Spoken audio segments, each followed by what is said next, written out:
Welcome back, everybody. I'm so grateful that you've joined me. Here we are, season 3, episode 2. And in case you don't know, my name is Court Twitty, and welcome to my weekly webcast. This week, and moving forward in the future, I'm gonna talk a little bit about famous people and some of the struggles that they faced along the way to make struggling a little more um, drive the point home a little bit more of just how ridiculous some of our struggles can be that are caused by others. And today I'm going to share one of the most ridiculous with you. So this guy worked at a newspaper agency, and he was told that he was not creative enough, and so they fired him. They let him go under the guise that the reason being is that he lacked the creativity needed for the position. So this guy went out, he doubled down on himself, and he started his own business venture that was ironically based almost solely on creativity. This man would later become one of the most, and still maybe to this day in modern times, one of the most creative and influential people in the world. So the guy that got fired from the newspaper for lacking creativity, his name was Walt Disney.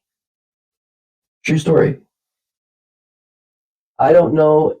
I have my suspicions. I've studied Walt Disney extensively, and I had never actually heard this story before. If I did, I wasn't cognizant of it. But if he would have got down on himself over getting fired for lack of creativity, we wouldn't have Disneyland. We wouldn't have Disney World across the entire dotted across the entire Earth. We wouldn't have, some classic movies under the Disney guise, right? I mean, it's hard to even imagine a world where Disney doesn't exist. But if he would have allowed himself to get down and go in a different direction, or let's say he really excelled there, and maybe he would have become an editorial writer. I don't know. Maybe he would have become a newspaper publisher. It's just all comical relative to what he ended up doing. But that wasn't all. While building Disneyland, he ran into some financial hardships, and he ended up borrowing from a life insurance policy. He had to get creative, even on top of his creativity. He had to get creative in business just as much as he was creative in his mind. But maybe this newspaper guy gave him something, a chip on his shoulder, an element for drive, a reason to get up early on days when he didn't feel like it, a reason to press on and fight. I don't know that answer, but I can only guess. So sometimes life doesn't make sense, and we question ourselves like crazy. Ironically, I mean, on top of Disneyland, there's the Disney Institute where people learn some of the best customer service tactics in the entire world. We wouldn't have Disney University, where their staff, who they call cast, where their cast goes to learn how to be play their role when they go to work at Disney. I'm just looking at a couple other notes here. His creativity is timeless, and it's not that he lacked creativity. He had creativity inside of him the entire time he worked for the newspaper. It was just this leader was incapable of bringing it out in him.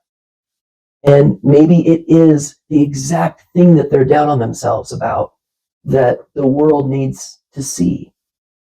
They're down on themselves about maybe their version of Walt Disney's creativity. Isn't it ironic that of all the things that he could have been let go for, it was lack of creativity? It's mind-numbing to me. Um,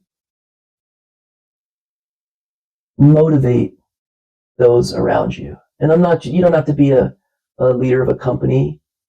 If you're watching this, you're a leader, whether you have kids, nieces, nephews, staff, coworkers, colleagues, the break room buddies, whatever the case may be. Try to believe in people and try to look for the similarities between the two of you and not the differences. And I think that you'll find, like Walt Disney did, that there's a whole new world out there that he could create. And when he got 3/4 of the way done and this financial hardship kicked in, he just used those same creative juices and said, wait a minute, I have that life insurance policy that has some cash value in it that I could borrow from. Why don't I do that? So I wanted to tell you guys that story today in hopes of motivating you and letting you know that some of the reasons that we don't think that we're good enough are the exact reasons that we need to not get down on ourselves, and we need to continue fostering that quality until we've exhausted all of our options. And then we need to be open to that opportunity coming back around or creating our own future and destiny like Walt Disney did. So until next week, everybody, same place, same time. Thank you so much for joining me. It really does mean a lot to me.